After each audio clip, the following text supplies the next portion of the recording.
बौआ मौसी के मारै छै, मौसी के मारै छै कोनो की हजमा गेलै की सनकी, हजमा गेलै की सनकी। बौआ मौसी के मारै छै कोनो की हजमा गेलै की सनकी, गेलै की सनकी। बौआ मौसी के मारै छै कोनो की हजमा गेलै की सनकी, गेलै की सनकी, गेलै की सनकी। बौआ मौसी के मांगै छै दान में फुसुर फुसुर हमरा कहैया कान में, कहे दऽ दियो एकरा यो बन्हो की हजमा गेलै की सनकी, गेलै की सनकी। बौआ मौसी पर मारै छै कोनो की हजमा गेलै की सनकी, गेलै की सनकी, गेलै की सनकी।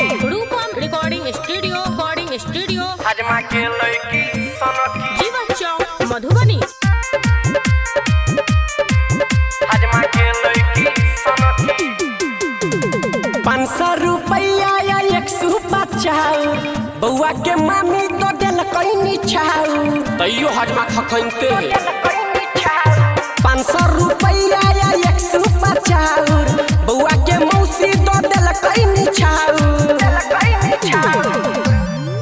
आ धोती कुर्ता लतियो दै छै धमकी हजमा गेलै की सनकी, गेलै की सनकी। बाप रे बौआ मौसी के मारै छै कोनो की हजमा गेलै की सनकी, गेलै की सनकी, गेलै की सनकी।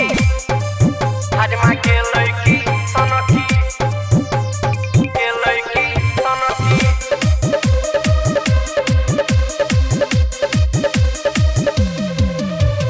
रूपम रिकॉर्डिंग स्टूडियो जीवन चौक मधुबनी।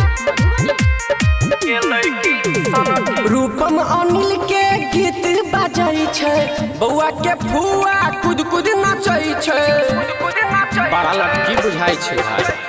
अनिल रूपम के गीत बजै छै बौआ के फुआ कूद कूद नाचै छै, आ देख हजमो के आबि गेलै बमा की हजमा गेलै की सनकी, गेलै की सनकी।